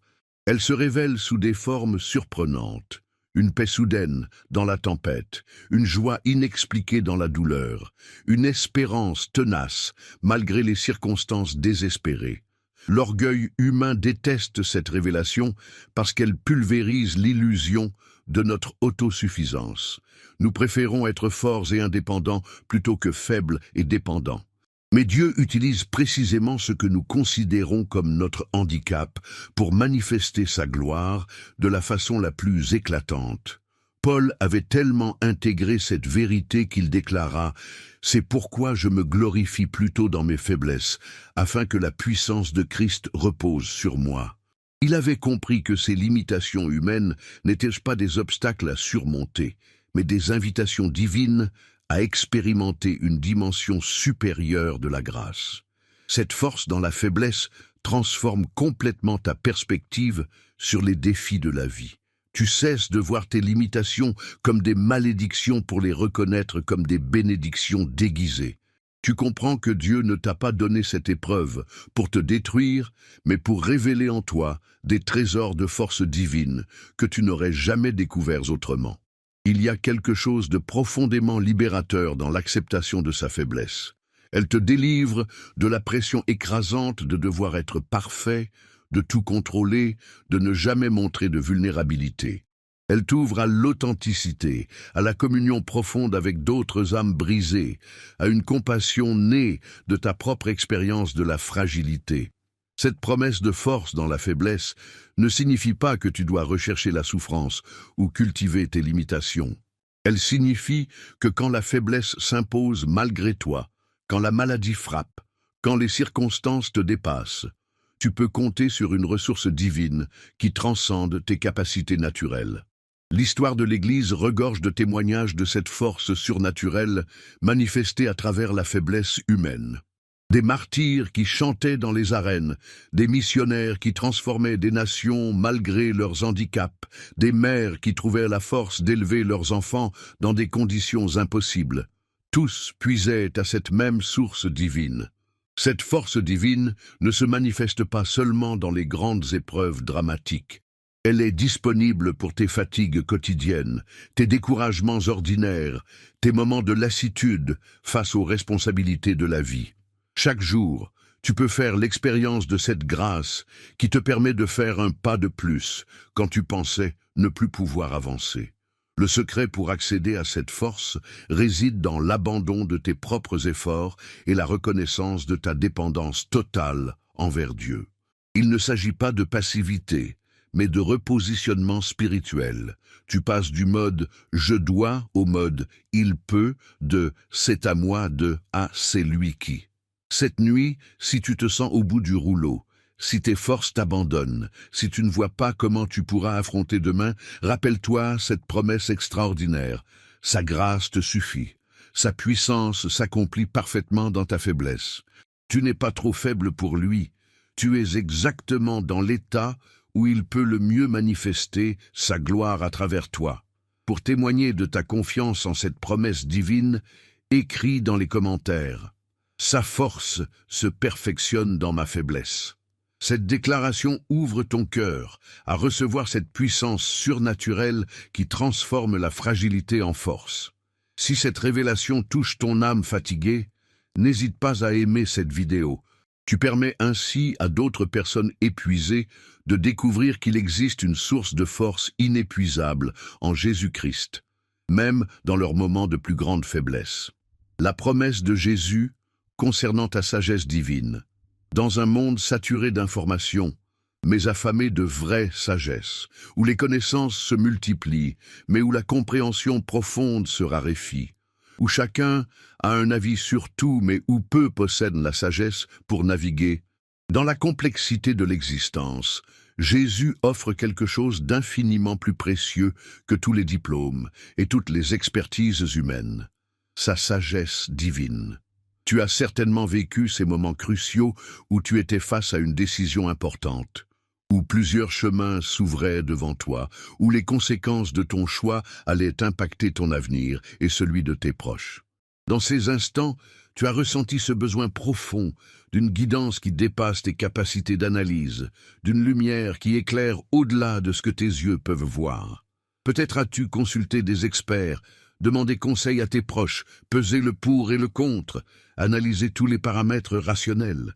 Mais au fond de toi persistait cette inquiétude. Et si je me trompais? Et si je passais à côté de la meilleure option? Et si ma décision nous menait vers des conséquences que je n'avais pas prévues? Cette soif de sagesse véritable traverse toutes les générations et toutes les cultures. Elle révèle une vérité profonde sur la nature humaine. Nous avons été créés pour être guidés par une intelligence supérieure à la nôtre, pour puiser à une source de compréhension qui transcende nos limitations cognitives. Cette source, c'est la sagesse de Dieu lui-même. Dans Jacques 1,5, il nous fait une promesse extraordinaire. Si quelqu'un d'entre vous manque de sagesse, qu'il la demande à Dieu, qui donne à tous simplement et sans reproche, et elle lui sera donnée. Cette promesse ne s'adresse pas seulement aux théologiens ou aux dirigeants spirituels. Elle est offerte à chaque croyant, dans chaque situation, sans exception ni condition. Cette sagesse divine ne ressemble pas à l'intelligence humaine. Elle ne se mesure pas en quotient intellectuel ou en années d'études. Elle est une perception spirituelle qui pénètre au-delà des apparences, qui discerne les enjeux cachés, qui comprend les dimensions éternelles des situations temporelles. Elle voit avec les yeux de Dieu. Quand tu reçois cette sagesse divine, tu commences à voir les situations sous un angle complètement différent. Ce qui semblait complexe devient clair. Ce qui paraissait confus trouve sa logique. Ce qui était source d'angoisse devient occasion de paix. Tu ne changes pas les circonstances, tu changes de perspective, et cette nouvelle vision transforme tout. Cette sagesse se manifeste souvent par une paix intérieure qui accompagne certaines décisions. Même si le choix semble risqué selon les critères humains, même si d'autres ne comprennent pas ta décision, tu ressens au fond de toi cette certitude tranquille que tu es dans la bonne direction. C'est le témoignage intérieur de l'esprit qui confirme la sagesse divine. Salomon avait demandé cette sagesse à Dieu pour gouverner le peuple d'Israël, et sa réputation de sagesse s'était répandue jusqu'aux extrémités de la terre. Mais cette même sagesse divine est accessible à chaque parent qui veut élever ses enfants avec discernement, à chaque entrepreneur qui cherche à prendre les bonnes décisions, à chaque individu face aux défis de l'existence. Il existe une différence fondamentale entre la sagesse humaine et la sagesse divine. La sagesse humaine s'appuie sur l'expérience passée, l'analyse présente et la projection future. La sagesse divine intègre la dimension éternelle, les plans de Dieu, les réalités spirituelles invisibles. Elle voit l'histoire complète là où nous ne percevons qu'un chapitre. Cette sagesse divine ne se limite pas aux grandes décisions de la vie. Elle s'applique aussi aux choix quotidiens, aux relations interpersonnelles, à la gestion du temps et des priorités. Elle t'aide à discerner ce qui est vraiment important de ce qui est urgent mais secondaire, à investir ton énergie dans ce qui porte du fruit éternel. L'orgueil humain résiste souvent à cette dépendance envers la sagesse divine. Nous préférons nous fier à notre propre entendement, compter sur nos capacités d'analyse, maintenir l'illusion de notre autonomie intellectuelle. Mais cette résistance nous prive de la ressource la plus précieuse qui soit, l'intelligence de celui qui connaît la fin dès le commencement. La sagesse divine se révèle particulièrement dans les moments de crise, quand les solutions humaines s'avèrent insuffisantes, quand les stratégies habituelles échouent, quand tu te retrouves face à l'impasse. C'est souvent dans ces moments que Dieu révèle des chemins inattendus, des solutions créatives, des opportunités cachées que la sagesse humaine n'avait pas perçues. Cette promesse de sagesse s'accompagne d'une responsabilité, celle d'être disposé à obéir à cette sagesse même quand elle contredit tes préférences personnelles ou les attentes de ton entourage. La sagesse divine ne te flatte pas, elle te guide vers ce qui est le meilleur selon les critères éternels de Dieu. Il arrive que cette sagesse divine te conduise sur des chemins qui semblent paradoxaux selon la logique humaine. Elle peut te pousser à pardonner quand tout en toi crie vengeance, à donner quand tes ressources sont limitées, à faire confiance quand les circonstances semblent périlleuses. Mais ces choix apparemment illogiques révèlent souvent leur sagesse avec le temps. La méditation de la parole de Dieu est un canal privilégié pour recevoir cette sagesse. Les Écritures ne sont pas seulement un recueil de récits historiques ou de principes moraux. Elles sont un réservoir de sagesse divine qui s'adapte à chaque situation, à chaque époque, à chaque défi personnel. Plus tu t'imprègnes de cette parole, plus ta pensée s'aligne sur celle de Dieu. La prière joue également un rôle central dans l'obtention de cette sagesse. Non pas des prières répétitives ou superficielles, mais une communion authentique où tu exposes tes dilemmes, tes questionnements, tes besoins de guidance. Dans ce dialogue intime, l'Esprit de Dieu éclaire ton intelligence et oriente tes décisions. Cette sagesse divine transforme aussi tes relations avec les autres. Elle te donne le discernement pour comprendre les motivations cachées, la patience pour supporter les faiblesses humaines, la compassion pour voir au-delà des apparences, la grâce pour répondre avec amour même dans les conflits. Elle te rend sage dans tes paroles, mesuré dans tes réactions, perspicace dans tes jugements. L'ennemi de ton âme redoute particulièrement cette sagesse divine parce qu'elle déjoue ses stratégies de confusion et de tromperie. Quand tu marches dans cette sagesse, tu deviens difficile à manipuler, à tromper, à détourner de la volonté de Dieu. Tu vois clair dans ses manœuvres et tu prends les bonnes décisions malgré ses tentatives de t'égarer. Cette sagesse ne vieillit jamais, ne devient jamais obsolète, ne se périme jamais. Contrairement aux connaissances humaines qui évoluent et parfois se contredisent avec le temps, la sagesse de Dieu demeure éternellement pertinente, éternellement vraie, éternellement efficace. Elle est ton héritage spirituel pour toute la vie. Il y a des décisions dans ta vie que tu ne peux pas remettre à plus tard, des choix qui ne supportent pas l'hésitation, des moments où l'indécision elle-même devient une décision aux conséquences parfois lourdes. Dans ces instants cruciaux, cette promesse de sagesse divine devient ton ancre de salut, ton phare dans la tempête. Cette nuit, si tu fasses des décisions importantes, si tu cherches la direction à prendre, si tu as besoin de discernement pour naviguer dans la complexité de ta situation, rappelle-toi cette promesse merveilleuse. Dieu donne sa sagesse à tous ceux qui la demandent avec sincérité.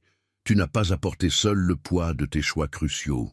Pour témoigner de ta confiance en cette promesse de sagesse, écris dans les commentaires « Seigneur, accorde-moi ta sagesse divine ».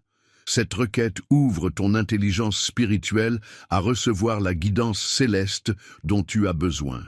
Si cette promesse éclaire ton chemin, n'hésite pas à aimer cette vidéo. Tu permets ainsi à d'autres personnes confrontées à des décisions difficiles de découvrir qu'elles ont accès à la sagesse infinie de Dieu. La promesse de Jésus pour ton repos éternel. Au terme de ce voyage spirituel à travers les promesses extraordinaires que Jésus a prononcées sur ta vie, nous arrivons à la plus belle, la plus consolante, la plus espérée de toutes, la promesse de ton repos éternel. Cette promesse qui transcende toutes les autres, qui donne son sens ultime à ton pèlerinage terrestre, qui transforme même tes souffrances présentes en investissement pour l'éternité. Dans un monde où l'agitation est devenue la norme, où le stress chronique consume les âmes, où l'insomnie touche des millions de personnes, où la paix véritable semble être devenue un luxe inaccessible, cette promesse de repos éternel résonne comme une mélodie céleste dans le cœur de tous ceux qui aspirent à la tranquillité parfaite. Tu connais cette fatigue profonde qui va bien au-delà de l'épuisement physique, cette lassitude de l'âme qui s'accumule au fil des années, des déceptions, des combats spirituels, des fardeaux portés pour d'autres. Cette aspiration profonde à un endroit, un moment, un état où enfin tu pourras déposer toutes tes charges et simplement être sans effort, sans lutte, sans tension. Cette promesse de repos éternel ne parle pas seulement d'un futur lointain dans un paradis abstrait.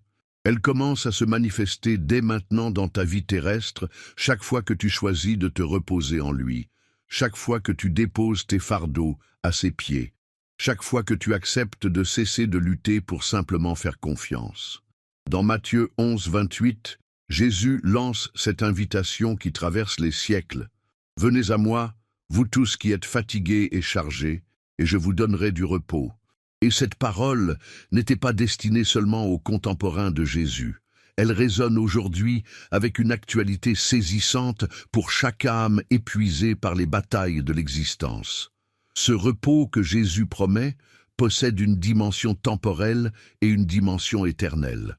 Dans le temps présent, il s'agit de cette paix intérieure qui peut habiter même au milieu des tempêtes, cette sérénité qui transcende les circonstances, cette tranquillité d'esprit qui vient de la certitude que tu es entre de bonnes mains. Mais il y a aussi cette dimension éternelle du repos qui dépasse tout ce que tu peux imaginer.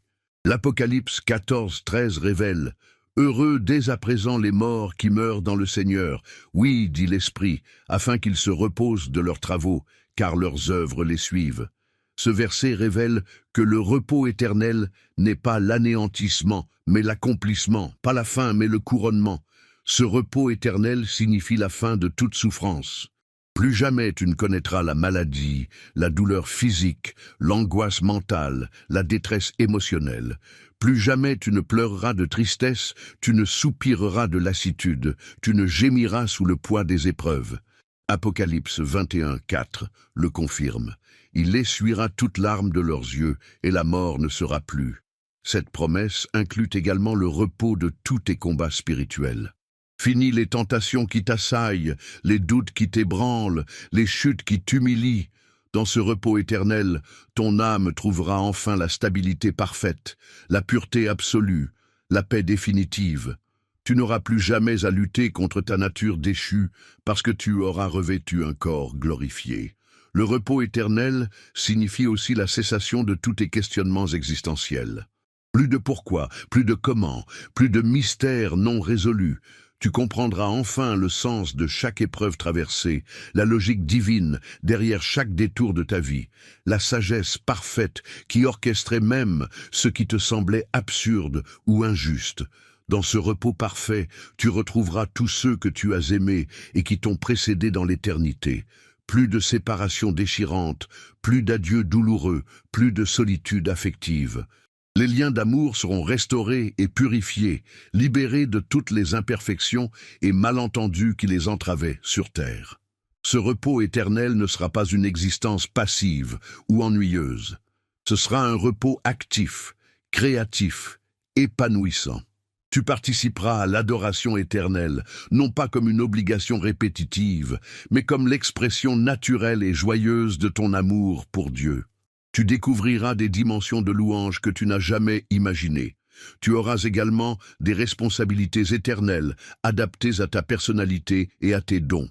Le repos éternel ne signifie pas l'inactivité, mais l'activité parfaite, sans fatigue, sans frustration, sans échec. Tu serviras dans le royaume éternel avec une efficacité et une satisfaction que tu n'as jamais connues sur terre. La promesse du repos éternel transforme radicalement ta perspective sur les difficultés présentes. Paul l'exprime magnifiquement dans 2 Corinthiens 4, 17. Nos légères afflictions du moment présent produisent, pour nous, au-delà de toute mesure, un poids éternel de gloire. Tes souffrances actuelles, si lourdes soient-elles, deviennent légères quand tu les compares à la gloire du repos éternel. Cette espérance du repos éternel ne doit pas te rendre passif face aux responsabilités présentes. Au contraire, elle doit t'encourager à persévérer, sachant que rien de ce que tu fais pour le Seigneur n'est vain. Chaque acte d'amour, chaque geste de service, chaque sacrifice consenti parfois contribue à préparer ton repos éternel. Il y a quelque chose de profondément consolant dans la certitude que tes luttes actuelles ont une date d'expiration. Peu importe l'intensité de tes épreuves présentes, elles sont temporaires. Le repos éternel, lui, n'aura jamais de fin. Cette perspective transforme ta façon de supporter les difficultés et t'aide à maintenir l'espérance dans les moments les plus sombres. Cette promesse de repos éternel est garantie par la résurrection de Jésus.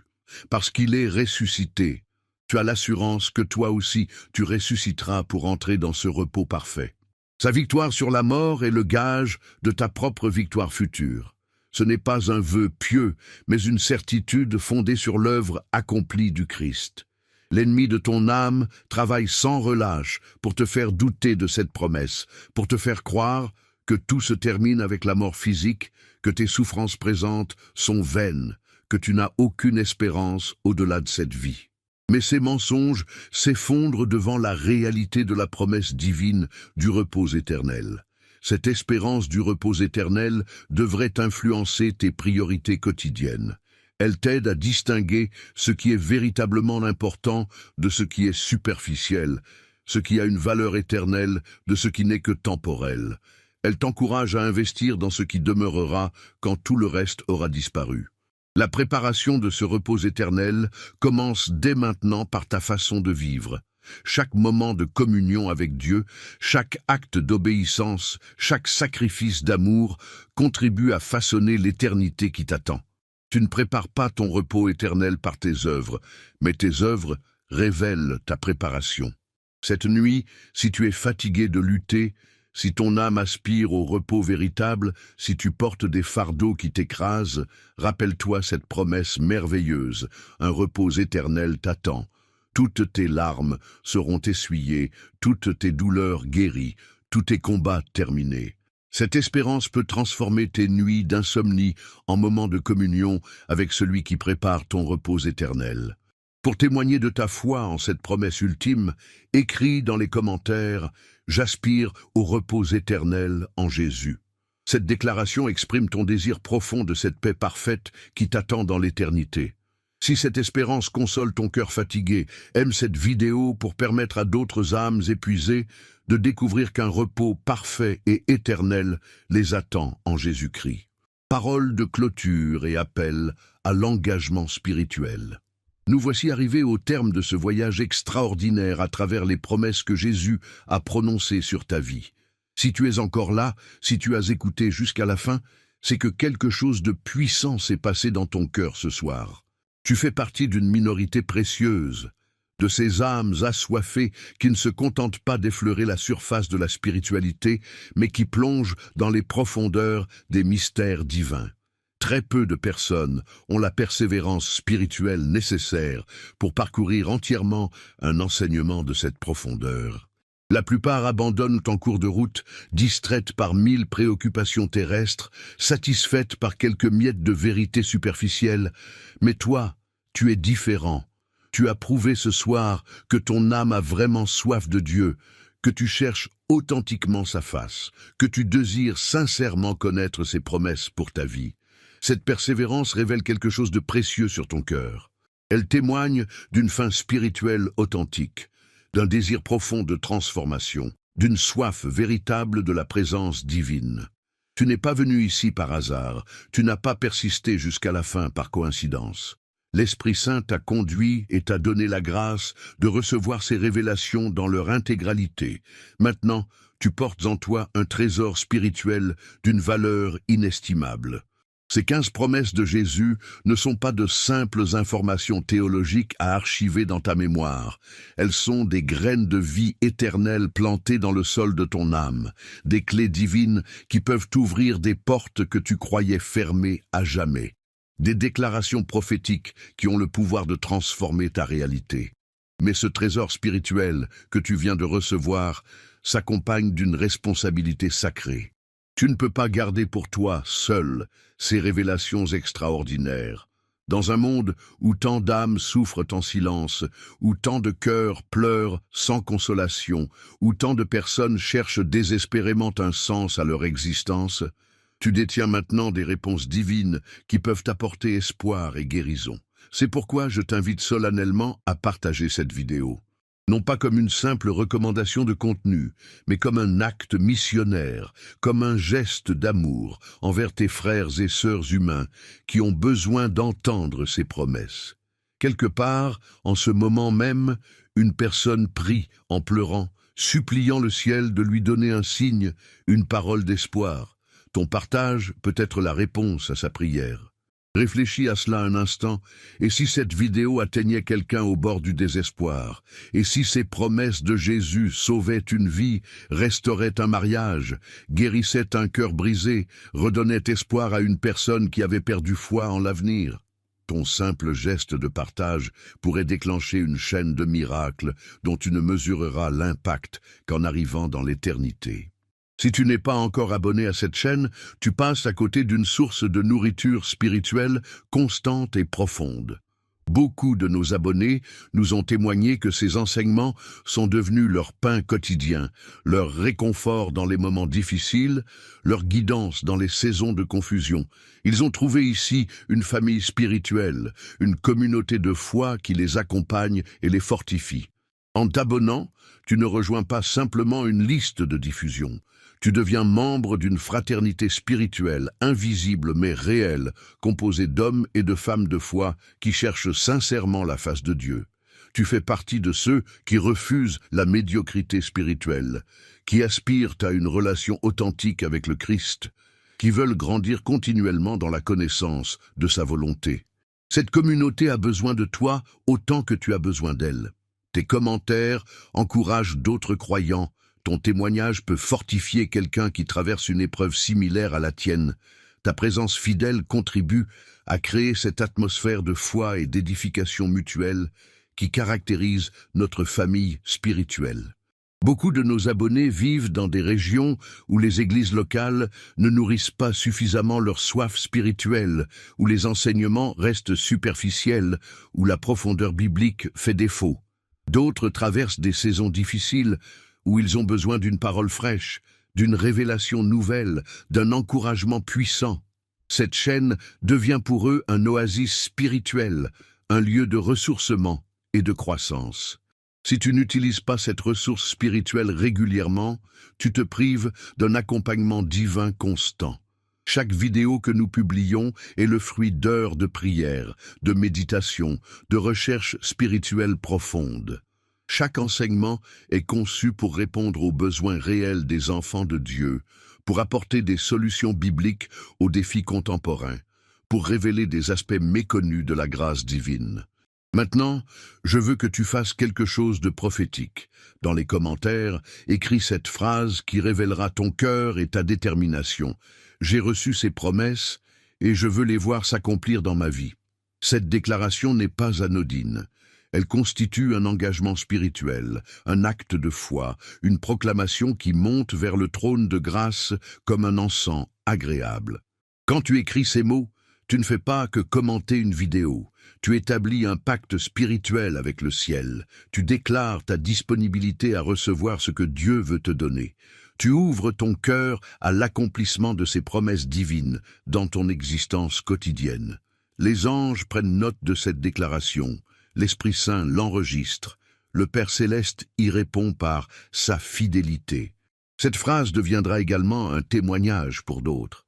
Quand ils liront ton commentaire, ils verront qu'il existe des croyants qui prennent au sérieux les promesses de Dieu, qui ne se contentent pas d'écouter passivement, mais qui s'engagent activement dans leur foi. Ton témoignage peut encourager quelqu'un qui hésite encore à faire confiance pleinement aux déclarations divines. Les prochaines semaines seront cruciales pour toi. Tu vas découvrir comment l'Esprit Saint va commencer à actualiser ses promesses dans ta vie concrète. Certaines se manifesteront rapidement, d'autres prendront plus de temps à se révéler, mais toutes agiront selon le timing parfait de Dieu. Reste attentif aux signes, aux portes qui s'ouvrent, aux opportunités inattendues, aux changements subtils mais significatifs. N'oublie jamais cette soirée où tu as choisi de plonger profondément dans les promesses de Jésus. Elle marque un tournant spirituel dans ton histoire personnelle. Désormais, tu ne peux plus vivre comme avant, prétendre ignorer ces vérités, retourner à une foi superficielle. Tu as goûté aux choses profondes de Dieu et cette expérience transforme à jamais celui qui la vit authentiquement. Avant de terminer notre communion spirituelle, je t'invite à rester encore quelques instants en silence. Ne ferme pas immédiatement cette vidéo. Ne te précipite pas vers d'autres distractions. Accorde-toi ces moments sacrés pour remercier le Seigneur, pour lui exprimer ta gratitude, pour lui confirmer ta disponibilité à vivre selon ses promesses. Dans ce silence, laisse l'Esprit Saint faire son œuvre d'intégration spirituelle. Permets-lui de graver profondément dans ton cœur ces vérités que tu viens de recevoir. Laisse-le sceller ce moment de grâce, cette rencontre divine, cette révélation personnelle. Ces instants de recueillement sont précieux, ne les gaspille pas par la hâte ou l'impatience. Que la paix de Christ, qui surpasse toute intelligence, garde ton cœur et tes pensées. Que ces promesses deviennent la fondation solide sur laquelle tu bâtis désormais ton avenir. Que cette nuit marque le commencement d'une nouvelle saison de foi, d'espérance et d'accomplissement divin dans ta vie. Quelle est la profondeur de ta soif spirituelle ce soir? Te contentes-tu de survoler la surface de la foi, comme tant d'autres, ou aspires-tu vraiment à plonger dans les mystères divins les plus transformateurs? Il existe des vérités bibliques si puissantes qu'elles ont le pouvoir de bouleverser complètement ta destinée, mais elles ne se révèlent qu'à ceux qui ont le courage de chercher au-delà des enseignements superficiels. Et si je te disais qu'il existe dans les Écritures des secrets divins cachés depuis des siècles, des révélations si profondes qu'elles peuvent littéralement reconfigurer ta réalité spirituelle et ouvrir des dimensions de bénédiction que tu n'as jamais imaginées? Ces mystères ne sont pas réservés aux théologiens ou aux grands prédicateurs. Ils attendent d'être découverts par chaque cœur sincère, par chaque âme assoiffée de vérité authentique. Cette nuit n'est pas ordinaire. Tu n'es pas arrivé ici par coïncidence. Le Saint-Esprit t'a guidé vers ce message parce qu'il sait que ton âme a faim de quelque chose de plus profond, de plus substantiel que ce que le monde peut offrir. Il y a en toi une soif spirituelle que seule la révélation divine peut étancher, une aspiration que seuls les mystères du royaume peuvent satisfaire. Pendant des générations, l'Église a vécu avec une compréhension partielle de certaines vérités bibliques fondamentales. Des trésors spirituels sont restés enfouis, des clés divines sont demeurées inutilisées. Des portes célestes sont restées fermées simplement parce que peu ont osé creuser assez profondément pour les découvrir. Mais aujourd'hui, quelque chose de différent va se produire. Il existe un mystère caché dans la nature même de Dieu, une révélation qui peut transformer non seulement ta façon de prier, mais ta façon de vivre, de respirer, d'exister dans sa présence. Ce mystère touche au cœur de qui tu es, en tant que créature divine, à ton identité la plus profonde, à ton potentiel spirituel le plus élevé. Quand tu le saisis vraiment, tout change. Beaucoup de croyants passent leur vie entière sans jamais découvrir cette dimension cachée de leur relation avec Dieu. Ils prient, ils servent, ils adorent, mais ils n'accèdent jamais à cette intimité secrète, à cette communion profonde qui transforme l'ordinaire en extraordinaire, le naturel en surnaturel, l'humain en divin. Cette révélation ne concerne pas seulement ton salut éternel, bien que celui-ci en soit le fondement. Elle touche à ta capacité d'influencer le monde spirituel, de voir s'accomplir des miracles dans ta vie quotidienne, de marcher dans une autorité divine que peu comprennent réellement. Elle révèle pourquoi certains croyants semblent vivre dans une dimension spirituelle différente, pourquoi leurs prières sont exaucées, pourquoi leur foi produit des résultats tangibles. Ce soir, nous allons explorer ensemble 15 révélations bibliques qui vont ébranler les fondements de ta compréhension spirituelle. 15 vérités cachées qui ont le pouvoir de déverrouiller des bénédictions que Dieu a préparées pour toi depuis la fondation du monde. 15 clés divines qui peuvent t'ouvrir des portes dans les lieux célestes et transformer ta réalité terrestre. Tu vas découvrir pourquoi certaines prières semblent rebondir contre le plafond, tandis que d'autres pénètrent directement le trône de grâce. Tu vas comprendre comment activer des lois spirituelles que la plupart ignorent, comment aligner ton être avec des fréquences divines qui attirent automatiquement la faveur céleste. Tu vas apprendre à fonctionner dans des dimensions de foi qui semblent impossibles aux yeux naturels. Mais attention, ce message n'est pas destiné aux cœurs tièdes ou aux esprits distraits. Il s'adresse à ceux qui ont vraiment soif de Dieu, à ceux qui sont prêts à remettre en question leurs suppositions religieuses, à ceux qui veulent expérimenter la puissance transformatrice de la révélation divine. Si tu cherches un divertissement spirituel léger, tu es au mauvais endroit. Ces révélations vont peut-être bouleverser certaines de tes croyances. Elles vont certainement défier ta zone de confort spirituel. Mais si tu as le courage de les recevoir et de les appliquer, elles peuvent révolutionner ton existence et t'ouvrir des territoires de bénédiction inexplorés. Il y a quelque chose de particulier dans la 14e révélation que nous découvrirons ce soir. Cette vérité pourrait bien être la clé qui déverrouille une bénédiction que tu attends depuis longtemps, la réponse à une prière que tu as cessé d'espérer. Ne pars pas avant de l'avoir entendue. Quelque chose me dit que c'est exactement ce dont ton âme a besoin en ce moment. Avant de commencer ce voyage transformateur, je veux que tu fasses un acte prophétique. Écris dans les commentaires cette phrase sacrée « Paix en Christ ». Ce ne sont pas que des mots. C'est une déclaration spirituelle, un engagement de ton cœur à recevoir ce que Dieu veut te révéler cette nuit. Une ouverture de ton esprit au mystère qu'il s'apprête à dévoiler. Quand tu écris « Paix en Christ », tu proclames ta disponibilité spirituelle. Tu déclares que tu ne te contentes plus de connaissances superficielles, mais que tu veux pénétrer dans les profondeurs de la sagesse divine. Tu affirmes que cette nuit marque un tournant dans ta quête de vérité spirituelle. Et si tu n'as pas encore aimé cette vidéo, fais-le maintenant. Non pas pour moi, mais parce que ton simple clic peut faire en sorte que ce message atteigne quelqu'un qui cherche désespérément ces révélations. Ton j'aime devient un acte missionnaire, un geste d'amour qui peut ouvrir les yeux spirituels d'une âme affamée de vérité divine. Je te félicite déjà pour être ici.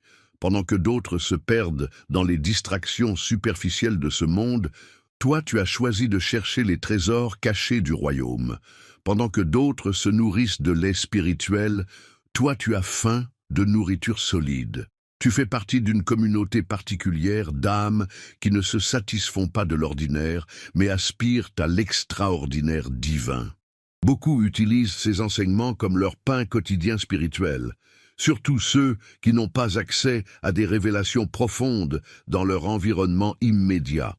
En étant ici, tu rejoins cette communion invisible mais réelle de chercheurs de vérité qui veulent aller au-delà des apparences religieuses pour toucher la substance divine. Sache que les révélations que tu vas recevoir cette nuit ne sont pas de simples informations théologiques. Ce sont des graines de transformation plantées dans le sol de ton esprit, des codes divins qui peuvent reprogrammer ta réalité spirituelle, des fréquences célestes qui peuvent t'accorder ton âme sur les dimensions supérieures du royaume. Prépare-toi donc, ouvre grand ton cœur, libère ton esprit de toute distraction, car dans les prochaines minutes, tu vas pénétrer dans des territoires spirituels que peu ont explorés. Tu vas découvrir des secrets que Dieu réserve à ceux qui le cherchent avec sincérité et persévérance. L'étude des mystères divins commence maintenant. Que ton âme soit attentive et que ton esprit soit réceptif aux merveilles que le Seigneur s'apprête à te révéler.